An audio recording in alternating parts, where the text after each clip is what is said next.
Donald Trump looks worn out, beat down, very fatigued looking. A very fatigued looking Donald Trump held a bizarre Oval Office press conference with the Prime Minister of Ireland as he continues to attack Europe. And he also says that Ireland is taking advantage of the United States.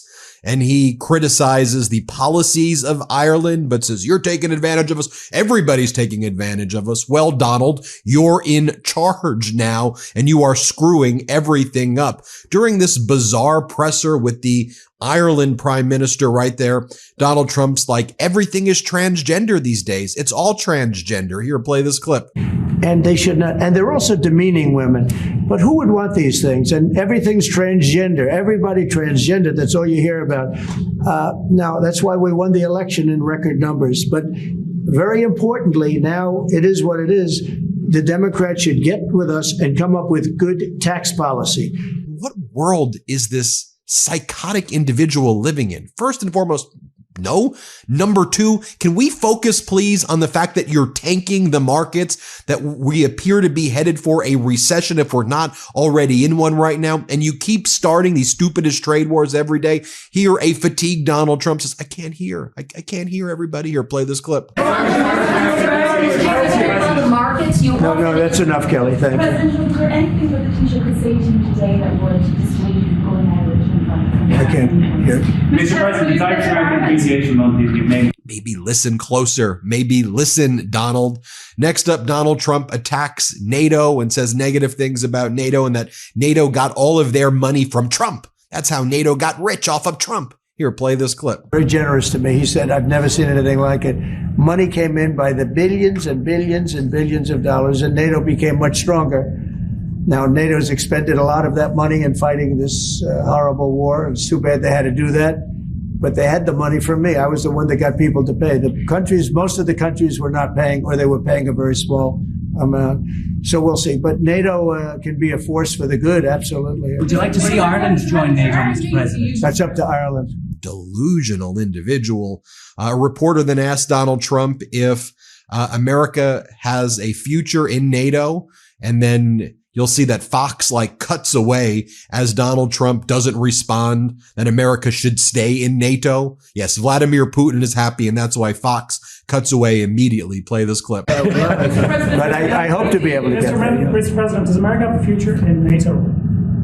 What's it? Does America have a future in NATO? Well, NATO has to treat us fairly. If they pay their bills and if they do what they're supposed to do. When I first got involved with NATO, as you know, they weren't paying their bills. There were 28 countries and most of them weren't paying. And I got them to pay. And they paid billions and billions of dollars. I made a certain statement that I'm not going to be involved with NATO unless you're going to pay your bills.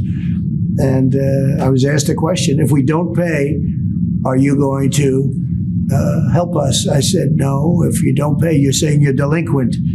A real estate term, you're delinquent. All right, so President Trump together with the Taoiseach of Ireland, Michael Martin, talking about... Also, as Donald Trump saying, everything's transgender, or whatever the hell he's even talking about with the Irish prime minister right there. Again, just take a look at the markets, like the NASDAQ down 10% in the past month, the Dow Jones down almost 7%, the S&P almost 8%. Here, Donald Trump is asked if Ireland is taking advantage of the U.S., and he says, of course they're taking advantage of us. Here, play this clip. Will you put more tariffs on the EU? I know this gentleman. He'll get it solved. Will you put more tariffs on the EU? Will you respond to their retaliation? Oh, of course I'm going to respond. You will retaliate with more tariffs? Our country didn't respond. Look, the EU was set up in order to take advantage of the United States. Including Ireland? Is Ireland taking advantage of the U.S.? Of course they are. I can't, I have great respect for Ireland and what they did. And they should have done just what they did. But the United States shouldn't have let it happen. We had stupid leaders. We had leaders. Once upon a time, America was the most powerful nation in the world with the strongest economy in the world. You think we got that way because everybody's taking advantage of us? Or do you think that American foreign policy allowed America to be an economic superpower? I know logic's very difficult with these MAGAs. Next, Donald Trump is shocked that there are parties in Ireland that are boycotting him or Maybe he just can't hear the question. I don't know. You judge for yourself. Let's play it. That the United States is recognised as having such an important role in the peace process, and yet half the parties from the Northern Ireland government have decided not to come to St. Patrick's Day celebrations. They haven't, what? They haven't come over, they're boycotting the St. Patrick's Day celebration. What are they boycotting? They are talking about your position on Gaza as one of the reasons. No, I haven't heard that. I really haven't heard that. Look, Donald Trump has this very weird response to a reporter and says to the reporter, "You're not from Israel." Play this clip. Israel. Can I ask you about Ireland's relationship with Israel? There's been a lot of talk recently. The government are looking to bring in what's called the Occupied Territories Bill, which would ban goods from occupied territories. I know you met with Prime Minister Netanyahu recently. Did Ireland come up in that conversation? Did he raise any concerns about the large company? one thing I'll tell you, you're not from Israel, that's for sure, huh? She's definitely not from Israel. It's an interesting question coming from you. We talk about everything. Israel has been under siege, as you can see, and they had to fight back. October 7th was a terrible thing. People don't like to mention it, but it was a terrible, terrible day in the life of the world. And it's amazing the way people don't mention that, but it was, I've never seen anything like it. Those are other clips I get to see. You know, as president, you get to see clips that you'd rather not see, but I see clips, and that was a terrible day for the world.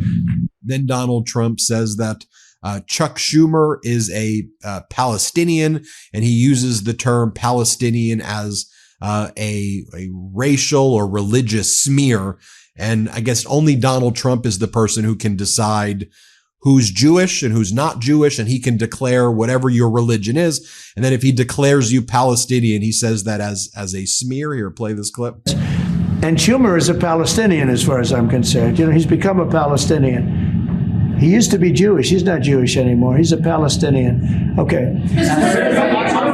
Again, it's just so utterly bizarre what we're observing right there. By the way, speaking of Democratic Senator Chuck Schumer, hat tip to him. One of the reasons that Trump seems to be very fatigued and beaten down is what he thought that everyone was just going to roll over to him like these spineless MAGA Republicans, like Canada standing up, Mexico standing up, Europe applying retaliatory tariffs today to the United States, and the Democrats finally fighting Chuck Schumer announcing on the floor in the Senate that the Democrats will not go along with the continuing resolution that MAGA wants to pass that will gut the government and continue to take away your Medicaid and gut all of these programs that DOJ is trying to do.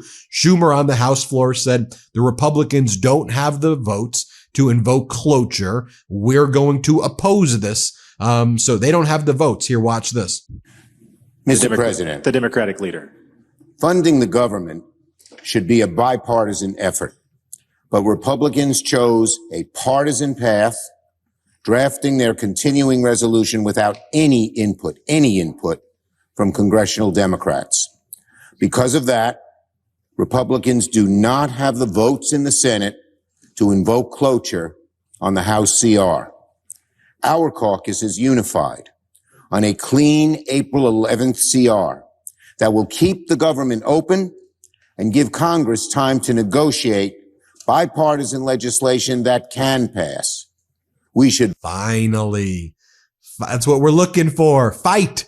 Don't just go along with these fake continuing resolutions that actually just give Elon Musk a blank check, or should I say a blank Doge shredder to destroy the Department of Education, Department of Agriculture, gut Medicaid. Don't give him the blank check. Why would we do that?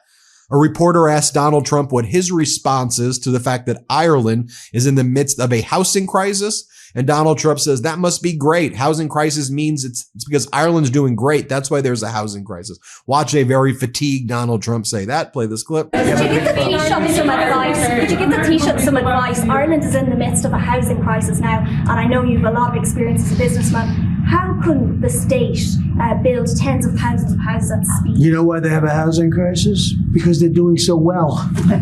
They can't produce houses fast enough. That's a good problem, not a bad problem. That's a pretty good answer, President. No, it's true. Will you put more tires on? And then Donald Trump says, just you wait, everybody. The economy is going to soar. Just you wait. Here, play this clip. And financially, we'll be stronger than ever before. I think the markets are going to soar when they see what's happening. I'll tell you what, I'm called every day by numerous big companies. I spoke at the Business Roundtable yesterday. They had the largest attendance they've ever had. And these are only the CEOs and chairmen, but mostly the people that run the boss, the people that run the top 150 companies. 150 people showed up. Every single company showed up. First time it ever happened. It's been around a long time. The biggest business leaders. We had a great discussion. It went really well. And I want to tell you, there's tremendous optimism out there about our country in terms of regulations being cut, in terms of taxes being cut. And it would be great if the Democrats would do what's right. It would be great if the Democrats would do what's right for our country for a change, because they really are there. They've lost their way. They've lost their way. Shout out to Senator Bernie Sanders, who's hitting the ground running. And by the way, I hear we're going to be hearing a lot. You saw the interview I did with Democratic leader Hakeem Jeffries. Democrats will be going into red states as well, where MAGA Republicans are not holding town halls. But play this clip of Senator Sanders. Play this clip. Thank you. Well, thank you all. Thank you. Thank you all. No. It is not Bernie. If there is ever a time in American history where it's not one person, but millions of people, this is that time. And here's Donald Trump's chief propagandist, Caroline Leavitt, saying, look, the tariffs are going great. We're effectively utilizing them. Let's play it. Most importantly. And so the president will continue to effectively utilize tariffs while, again, driving down the cost of living in this country. Both things can happen at the same time. Just look at President Trump's first term as an example. When he left office, inflation was a low 1.4%. It was only... Oh, really? You're crashing the markets. You are causing instability, unpredictability, and calamity in the markets. You're destroying people's lives. You're targeting the most vulnerable. You're destroying American workers. You're attacking veterans. You're attacking seniors. You're attacking marginalized groups. You're attacking kids, and particularly poor kids. You're gutting the Department of Education. You're getting rid of Medicaid. You're getting rid of key positions at the FAA and the NIH and the CDC. You're causing chaos. Just let's watch Caroline Leavitt. Tell me what you think, folks. Hit subscribe. Let's get to 5 million subscribers. Thanks for watching. The truth is more important than ever. Check out our new Truth Over Lies collection at store.MeidasTouch.com. All 100% USA union made.